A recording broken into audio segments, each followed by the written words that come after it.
Please remain standing. I'm going to sing one stanza of Lift Every Voice and Sing. The words are on the back of your programs.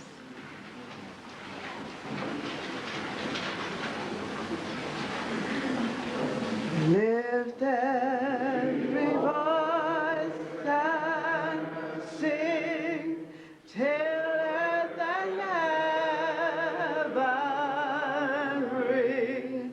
Ring with the harmonies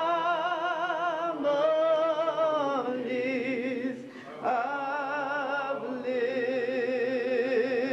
liberty. Let our rejoicing rise high as the listening skies. Let it resound loud as the rolling seas. Sing a song full of the hope that the dark past has taught us. Sing a song full of the hope that the present has brought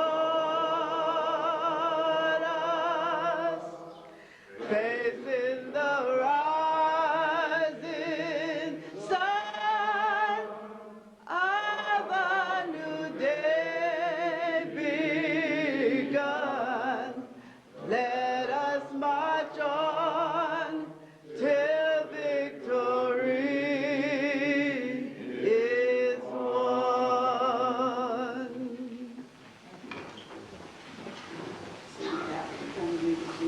You may be seated.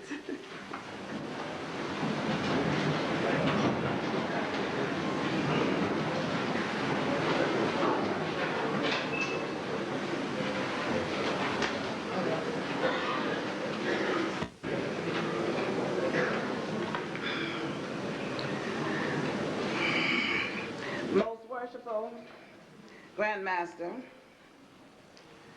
honored guests, Grand Lodge officers, Grand Chapter officers, past and present, members of the Prince Hall family, sisters and brothers, good evening. I stand before you at this time to introduce and present to you our masters of ceremonies for the evening. The person I am speaking of is a past master of Christmas Alice Lodge number 60, past grand lecturer of the most worshipful Prince Hall Grand Lodge, FNAM, a neighborhood activist, a gentleman, and my friend. He's married and the father of 4 children. I now present to you Right Worshipful Benjamin J. Brown, Jr. Brother Brown.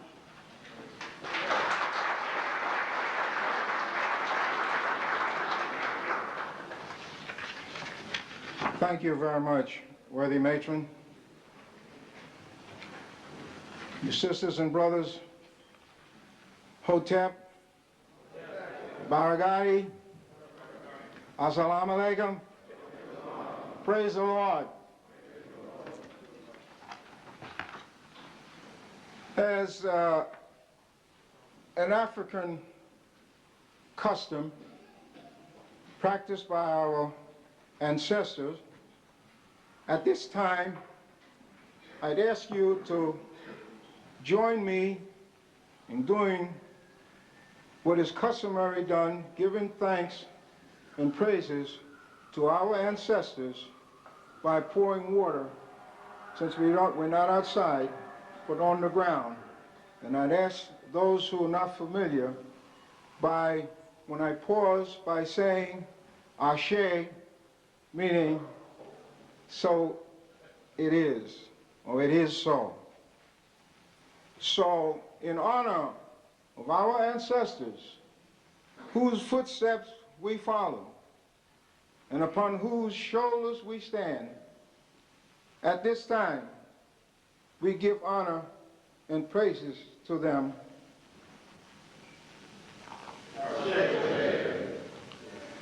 To those who have gone before us who have made this possible for us to be here.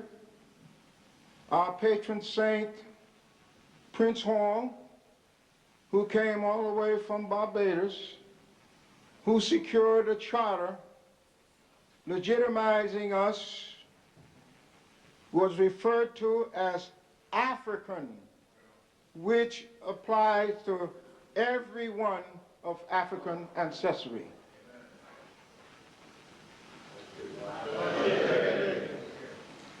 To one who has contributed more than anyone that we could think of in this jurisdiction, who made it possible for us to assemble here, the most worshipful, Louis Fair Jr.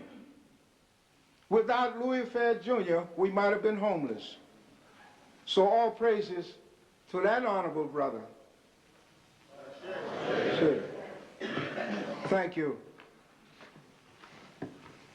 At this time, it gives me great pleasure to present to you, for the welcome address, the master of Crispus Attucks Lodge number 60, our worshipful brother, Stephen James Robinson. Worshipful master.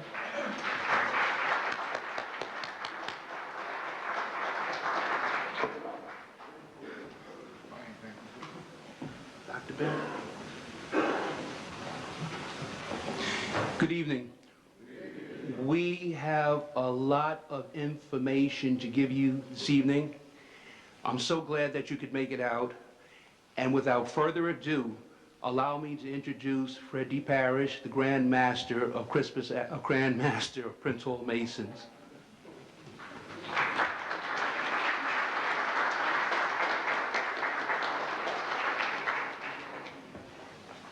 Good evening, everyone.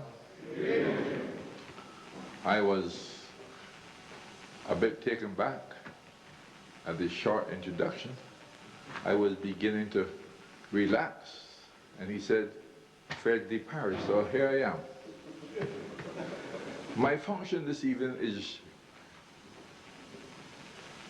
rather pleasurable in that my life has been spared to be able to introduce a noted lecturer, Dr. Joseph Ben-Jochannan, who was educated in Brazil, the Virgin Islands, Puerto Rico. He received his doctorate in cultural anthropology in Cuba and a second doctorate in Moorish history in Spain, in addition to a law degree. He is also an architect. His vocations have been as varied as his academic experiences. For example, he practiced law and he was a civil engineer in Puerto Rico. His professorships include a tenure at the University Al-Azhar in Cairo, Egypt, and at my alma mater, Cornell University. He taught in universities in Africa, the Caribbean, North and South America. And above all, he is an expert on international affairs. Dr. Ben was the chief of the African desk of UNESCO. He was a civilian advisor to the Permanent African Mission in the United Nations. And despite his busy schedules, which includes teaching, lecturing, and research, he is also a fertile writer. He has authored more than 28 published books and more than 16 unpublished books. He has also compiled a multi-volume encyclopedia on Africa. And the next voice you will hear is that of the notable Dr. Joseph A. Ben-Jochannan. Please stand.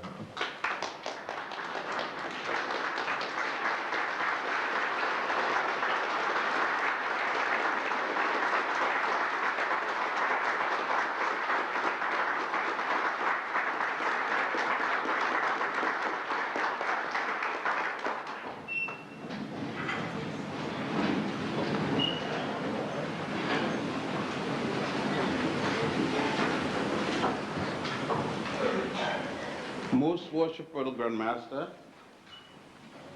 your officers past and present, and hopefully those for the future. This evening's lecture is rather significant and give me quite a lot of pleasure as well as displeasure having to give it.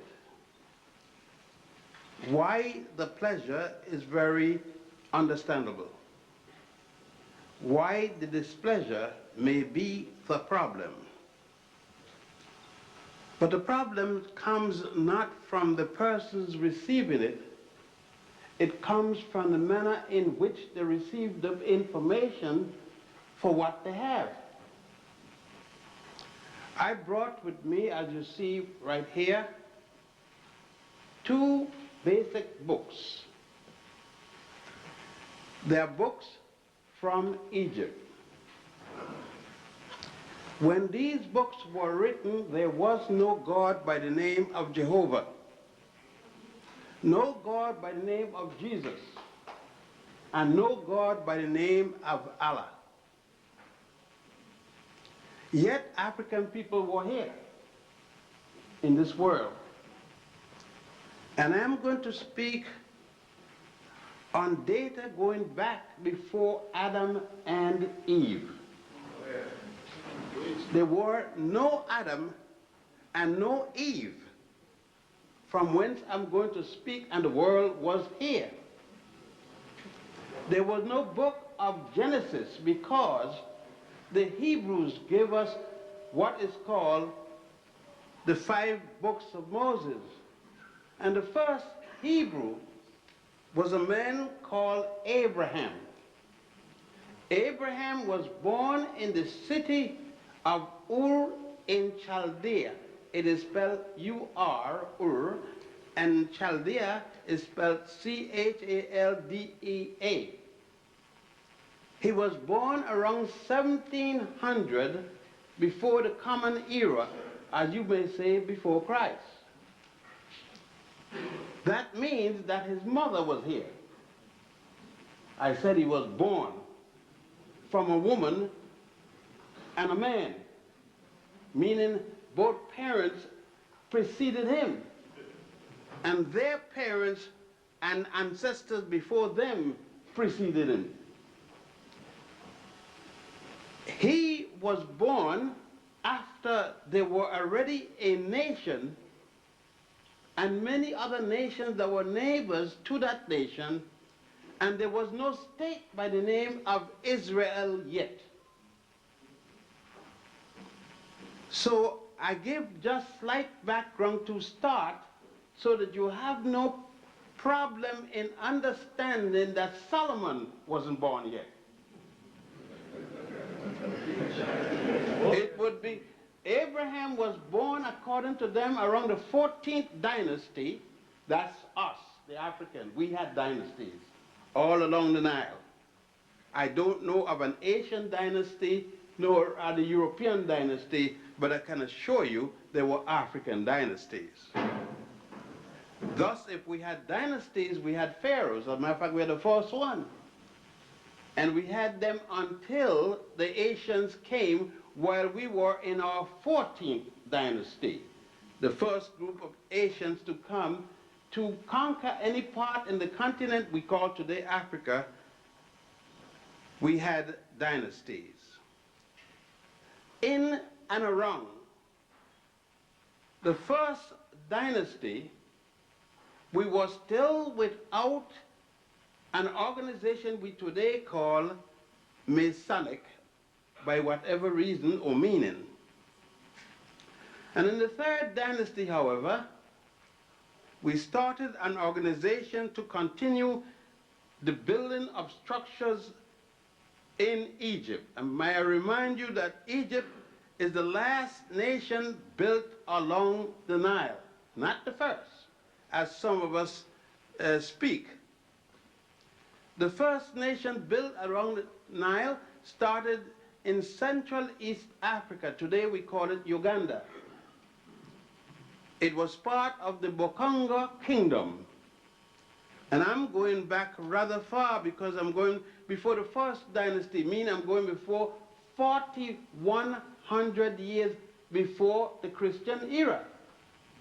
Solomon, on the other hand, doesn't come in before 1000 BC, and that would be around the time when Greece came into existence. That means the first European nation. I hope you will take note of that fact. The first European nation in history is Greece and Rome.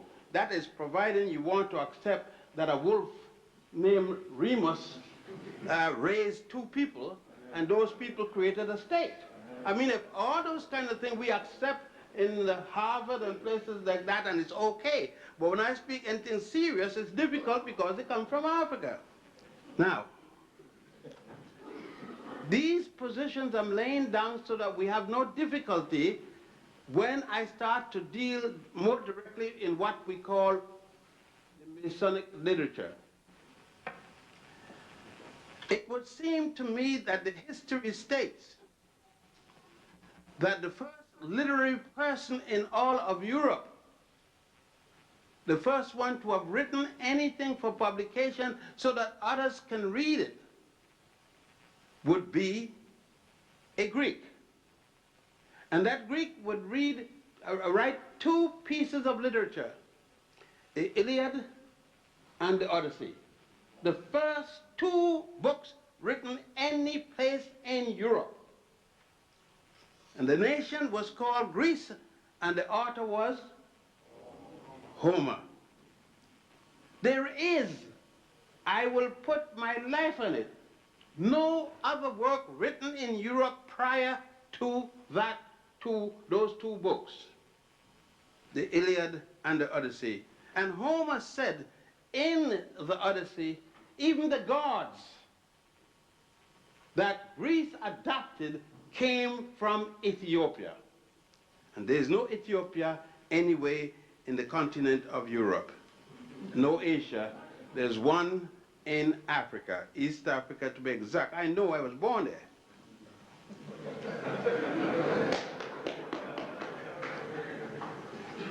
Now, that as it is, we need to move a little, but I just thought that it was necessary to establish this point. So we got two most important things in what I'm going to speak about tonight. I am not speaking tonight when I mention the name Solomon and the Masonic lodges or anything dealing with Masons, dealing with Asia or Africa or vice versa. I am dealing with Solomon as spoken about by England, not by Asia or by Africa. Let me make it clearer. A part of an island related to Europe, otherwise in ancient time called Anglo-land, which is today called England, with the combination of Ireland and Scotland. This land took upon itself, after finding some documents in Egypt, a part of Africa, Northeast Africa, they translate those documents for the purpose of their own. And out of that, using with what was developed as the Holy Grail in an attempt to conquer part of Asia and part of Northeast Africa, in that they continued on, adopted certain teachings, and did call that today what we know as the Masonic principles. Those principles were attributed to a condition dealing with one of the head of the Hebrew government, one man by the name of Solomon. The same Solomon, it is said, that had a relationship with the great queen of Ethiopia by the name of Makeda, which you commonly speak of here as the Queen of Sheba. But may I remind you, Sheba is in Asia. She was the queen of Aksum, because what is called today Ethiopia was then called Aksum. Ethiopia is a name given us by the Greeks, not by ourselves, as we have had many other names. So she was the queen of Aksum, but the empress of Saba. Let me make it clear again. When a queen has a land, she's the head of that land. When that land under her captures another king or another country, another land, she then becomes empress of the land she captured. And that's I need that qualification because it becomes very important in my discussions. There we have now, for the sake of time, we must make some things very clearly. Why did we need any kind of organization, whether it be from one or the next? Number one, something had transpired in what is today called Egypt, from the Greek Egypticus and the English Egypt, the Africans Tameri, and other people have different names they call Egypt, especially the Jewish Mizraim and so forth. But what had transpired is that in the third dynasty, a revolution took place, and the revolution was something that has put the world on fire ever since: the building of stone structures. In the third dynasty, under the pharaoh Djoser, D-J-O-S-E-R, otherwise called Sir, S-E-R, which the Greeks could not pronounce, and they called Djoser, D-Z-O-R.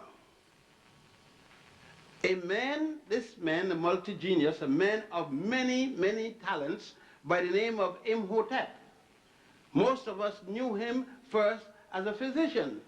And we said that he was the first physician, when in fact we have still found out that his mother was a physician and his two sisters were physicians, and many other people before him were physicians. But nevertheless, that would be enough for the point. Imhotep didn't want his pharaoh to be buried as other pharaohs before him, because the place in which they were buried soon rotted, and there was no proper way in which you could protect what was left. Thus, he pondered consistently for a place to bury the pharaoh and the method in which to, and finally came up with the use of stone, masonry. And that is where the aspect of the word masonry is going to start. Imhotep died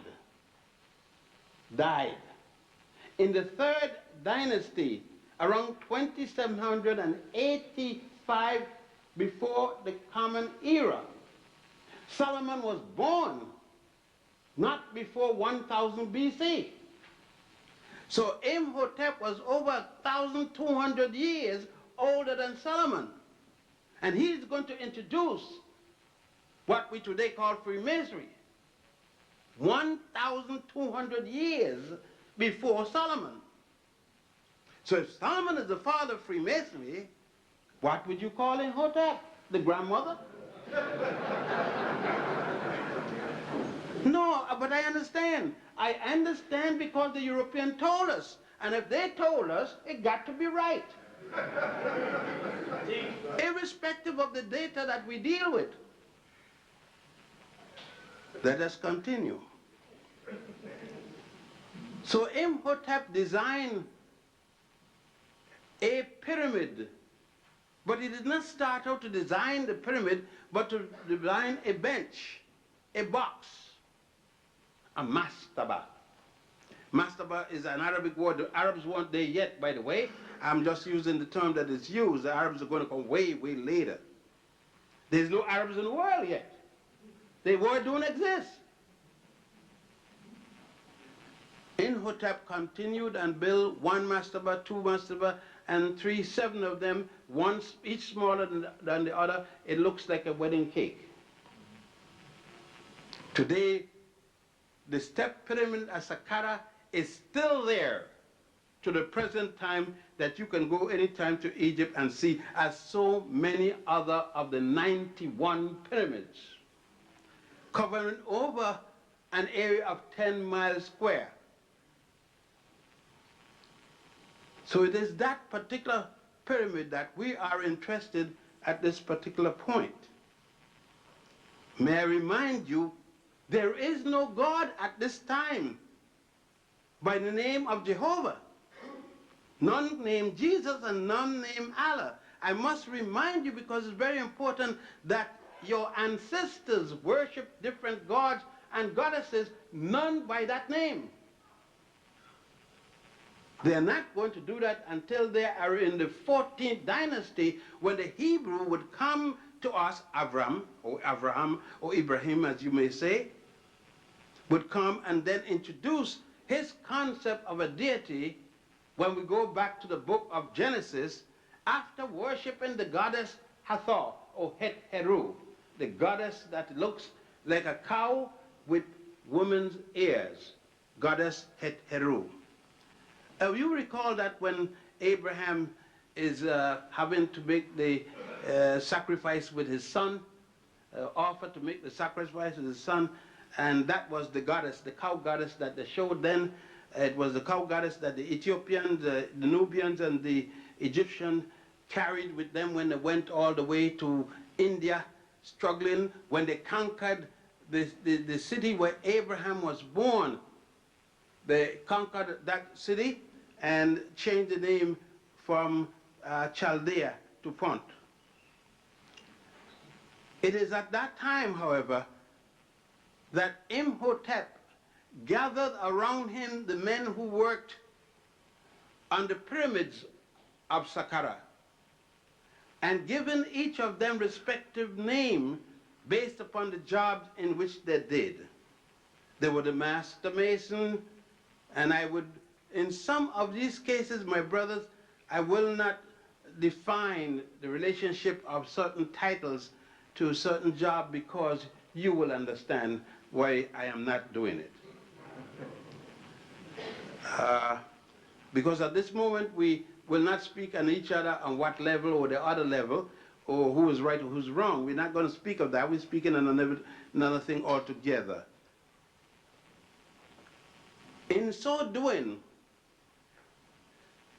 the brothers were placed, and certain symbols or tokens, as you may call them, were placed on the individual.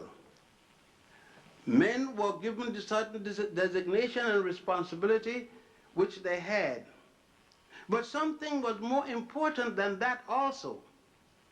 Since the ancient Egyptians, as I'm using the term you know, had to be reminded, as they reminded themselves, from whence they came. Any organization they had to relate back to the central position that they came from, the beginning of the Nile. That is why one of the major papyrus still states, we came from the beginning of the Nile, where God happy dwells, at the foothills of the mountain of the moon. Let us dissect this.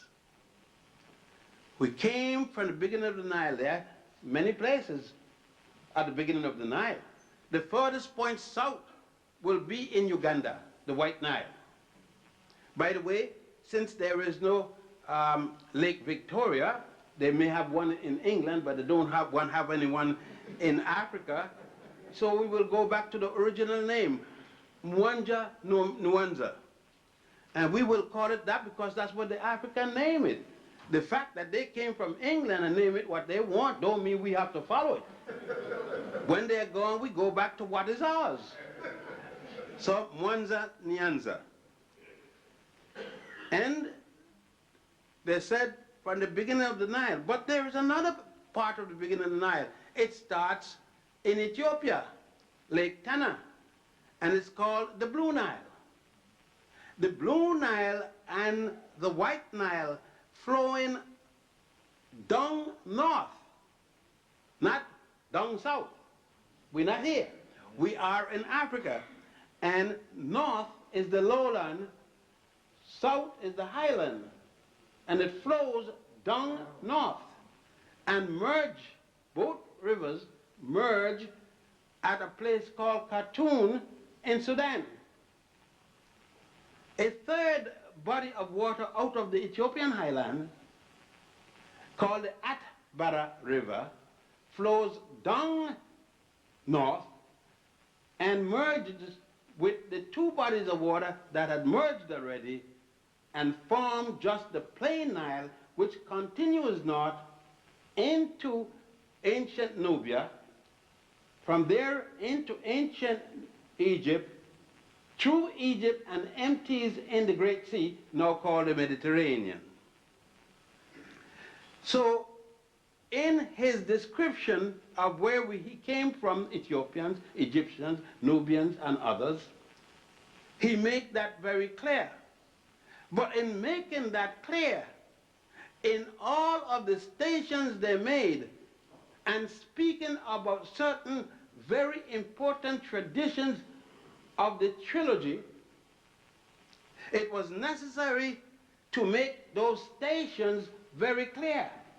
Thus, when some of you talk about going to take bones out of the earth at a certain place across the fence in Ethiopia, you must remember that the three men of the three names were not from Ethiopia, but had gone to Ethiopia to evade the behavior as some wrongful brothers.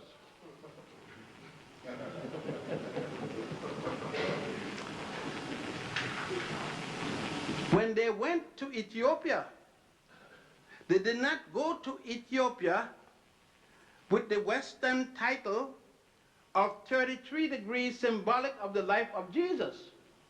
Now let's face it, where the 33 comes from. A circle is not made of 33 degrees. It is made of 360 degrees, and each quarter of the circle is 90. And you will have to go to Meroe to go to the second quarter. You see, at home we are not allowed to put an electric cord in the socket and then walk on the produce of that electric cord. We have to go to Meroe, place called Meroe. And heaven knows it's hell to get to Meroe. Because you're going there in a British Jeep, and there's no road. When you drive back, 5 minutes the track is gone, and you got to know I carry somebody who knows just where to go, otherwise you could be there driving around for a few days, or maybe forever. And you then go and you walk on the hot grass. And I'm saying hot grass to make you feel good, but there's no grass there. You're going to walk in the hot sun. And when you've walked enough, I've got elder men in here, when you've walked enough and are almost exhausted, then somebody sees one of the 44 pyramids in Sudan. Nobody tells us there's Sudan, right? When last did you hear there are pyramids in Sudan? Take my words, there are. I've been there a number of times, and I've needed the podiatrist when I return. But there is that hot sand in which you walk. There was no Solomon when they built the first pyramid. There was no Abraham, the first of the Hebrews. And I'm not saying that for joke. I was born in the Hebrew religion, and I let it go. Because you cannot tell me lies and expect me to continue to lie because I'm a member of the group. It is incumbent upon me to change the lie, if it's possible, or get rid of it completely. Because the integrity of the African person is that of the deity. I said before that it's going to be difficult to give this lecture. It is difficult because I am speaking to a house of my people. And I understand the significance of the words I used. So I need to document a little further. I am quite respectful of the men, the honorable men, the man whose body and soul went on, his ka and his ba, went on to the next world, who laid down his life for me and others like me, when he took upon himself a rights passed on from the British Crown to him who had come from Barbados to Philadelphia, and then dealt with others, included Washington, who I have no respect for. You see, when a man exchanged any member of my family for molasses, for their being slaves, how can I respect them? You don't know of a European having respect for Hitler.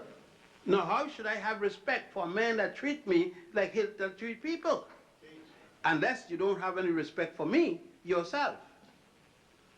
So I don't have a respect, but I'm talking about a man that you pay honor, most reverent honor, in this institution. I'm speaking as this brother in context for what he meant for me and others. I have read carefully his background both in war and outside of war, and his relationship in the United States of America, or what turned out to be the United States of America. Thus, I understand that man. I understand that he was trying to do the best. It put me in the mind of when the brother from the Virgin Islands came here, Dr.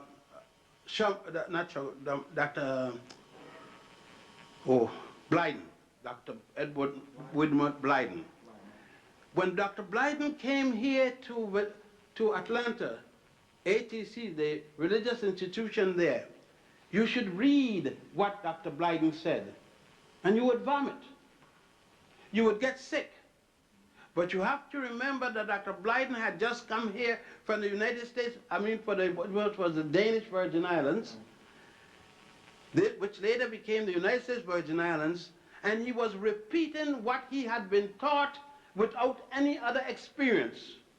You read the same Dr. Blyden's work a number of years later when he had stopped being the president of the College of Liberia, and you see two different people completely. In the first case, you are seeing a little slave with a slave mind. In the second case, you are seeing the slave who had dropped his slavishness become an African man and spoke as an African man. It is Blyden is the one who had given us the term, what does the European have that the African woman have to take as a model for her beauty?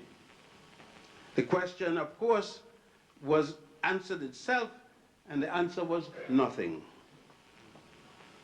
Back to the Masonic principle.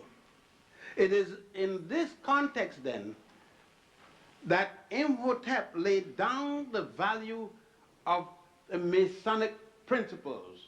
Masonic principles.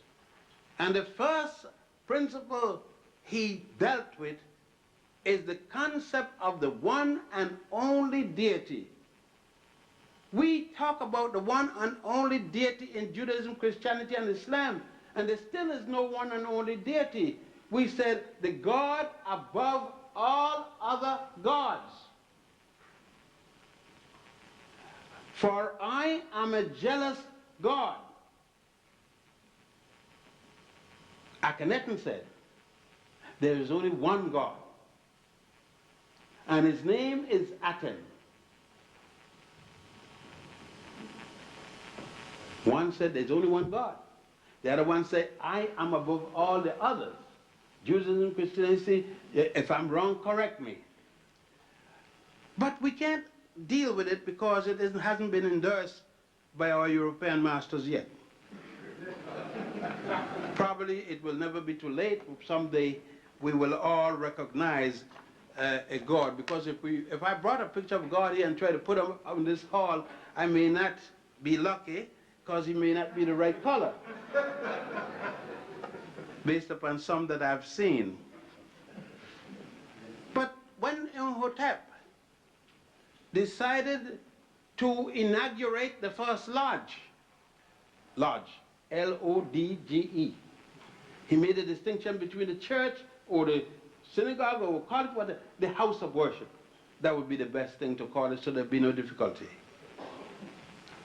He made the distinction between that and the lodge.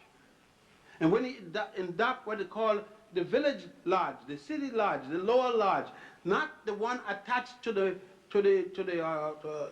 pyramid, because that one was for the operation of the human body, to remove the intestines and other aspects, including the heart, soul, and to put them in the canopic jars.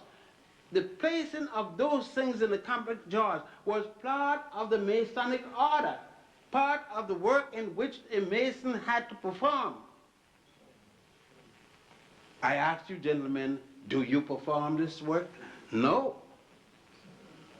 We don't any longer, because England, the English House and the Charter House said that we were not interested in the actual act. Up until the death of Selassie, to be a member of the Ethiopian inner house, those who were in the inner house had to perform this act, as well as their ladies here, so as well as certain other things. I know you would bear with me understanding the circumstances under which I have to speak. But anyhow, those traditions in which were being established at that particular time were held and carried on. Different stations or different applications were used, and in them they then adjusted this book. What I have before me here is an original copy of the Book of the Dead and the Papyrus of Annie. You may have heard of it. You heard your Bible speak of the last book of the Bible.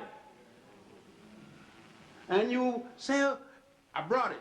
It isn't, where it is, where it isn't, and it's in 3 languages.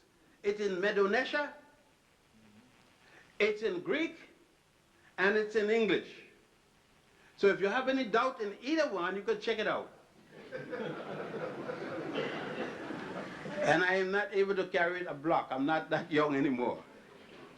But I brought it for you to look into it and to see certain things that you will recognize. A lot of things in there you would recognize. That is like when I went to a mosque one day and to a synagogue and so forth, the sister was testifying. And I was in suspense. A woman testifying? Where did she get a testis to testify?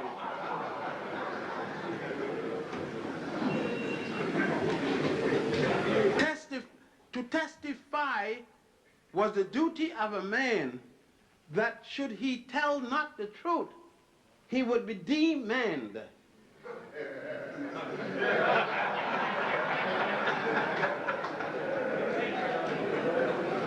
But then I realized that everything has become symbolic. in the West. What we are doing is symbolism. Anybody knows. People aren't even afraid anymore to come to you on the end of a what, or come drawn, or anything like that. Because they already know nobody's going to be hurt. They will go and lay in the coffin next to you. Because, as a matter of fact, nobody goes in the coffin with anybody these days. And it is said, it's read, but it's never carried out. Everything is symbolic. We have nothing, thank you, sir, that we use in realism. The words then, why is it that Solomon has been given the dubious responsibility of carrying this on his head 1,000 and odd years later, when this were already in its full strength? Because around Solomon, they could build the most logical person for them to have carried the torch over and transfer it to Israel.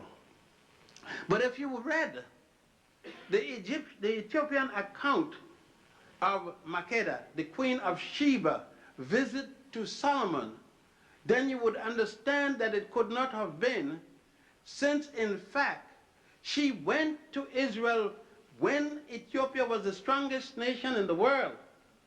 And she went with a delegation, gave him her body, and took what the little did have, took that away, plus a promise that when her son Makeda came older, Makeda's son come older, Abna Hakim the first, which you call Melanik the first, his name is Abna Hakim, that he will return to Israel, receive the ring, the golden ring, and return back to Ethiopia, and then he would return with the golden whatever. Now that is a mystery, because it isn't in Ethiopia and it isn't nowhere, but we know what is called in Egypt the golden box for the confined one. See, when we take religion and use religion as an aggressor one to the other, we are bound to get the cut off, because then we don't speak to each other, we don't share with each other, and therefore information breaks off and we could pass anything. And that is what has happened to us during this period of time. So the Queen of Sheba returning with Yakba, when Yakba brought back the brothers with him, well, now they call us Palasha, but we call ourselves Beta Israel. When they brought back the fellows with them, and the Ethiopian Chronicles of the Kings, the Kebra Nagats, when the Kebra Nagats was adjusted to suit of recent time, then you could see what all that all stood for. From then on, it was necessary to use the European system of passing identification by paper, by templates, by different things to say what one is. From then, it was necessary to remove the heavy requirement from 7 degrees before you can go out and call yourself a man at 3 degrees. You had to come in at 7. I think the 3-letter men still do that, the odd fellows still use the 7 degrees. From then, you stop burying as you were born as a baby in the crouch position. Then you were buried straight out. From then, you did not do such things as we were talking about. The pass through the window, it was not necessary to do when the brother passed away. He was not compelled to pass him through the window, and these different kind acts of things. I think it was Churchward, Dr. Churchward, FPRS, in England, who wrote 8 different books on Freemasonry. And he placed down the different kinds of things that were changed to suit this kind of work. As you know that Churchward asked for acceptance in the lodge in Nubia and was turned down. They was told that outside of the African people, there weren't no way in which they could give him that kind of honor. Thank heavens they still maintain it. You see, when one looks at this, look what has happened. Remember that this remains strong. It remained the defender of certain things until the Roman Catholic wanted to thrust its muscle in Spain. And during the period of Inquisition, the Masons found themselves in a lot of difficulties with the Roman Church. Out of that, the superintendent of the order, as you know, the Jesuits are not members of the Roman Catholic Church. The Jesuits are members of the fighting arm that protects the church. The superintendent is the head of the Jesuits. And he had lived for many, many years in Spain until 25 years ago when he was carried to Rome to live, but not under, but in conjunction with the Roman Church. And at that time, the Jesuits started, but again, we must go back to the history. Here we are again. Molina, Louis Molina. Louis Monroe, a man whose parents went to Spain from Mauritania, an African carrying the name of a Moor, was one of the strongest Jesuits, one of the first of the three that formed the Jesuit order. And he moved first against the Protestant and others. There were a number of other Jesuits, of course, from Mauritania and other places, but I needed to bring them up in your memory. The using of the 7th degree to bring a man into the entry, and that's as much as I can say about that right now, had not been carried away until much later. Of course, the three-letter men pick it up. That's the 3 circles. And they instituted it, whereas symbolically, many of us still maintain the 3 things. What becomes difficulty, however, is how does ourselves, as African brothers and sisters, communicate with each other in letters which we could understand, that the letters itself become ambiguous in that some is a 4-letter, some is a 3-letter, some is whatever the letters. And we are able to sit down continuously speaking with our former master's children, asking to find a way in which we can work, but we don't sit down with our own. Now you explain it to me. Explain it that I can sit down with any European group and talk peace, talk in merger, but I can't sit down with one person looking like me and speak merger. Why? Years and years of induction as a slave. That mentality continues. And that means the world over, including at home in the motherland. Something must be wrong. Until that day when we can speak to each other. Like I told a man, he said to me, "What are you?" I said, "A man." He said, "No, what kind of a man?" I said, "A straight man." Because these days you can't tell a man from a woman. And they told me it's a matter of preference of sex. And I said, no, my sex don't go that bad, that it's a matter of, but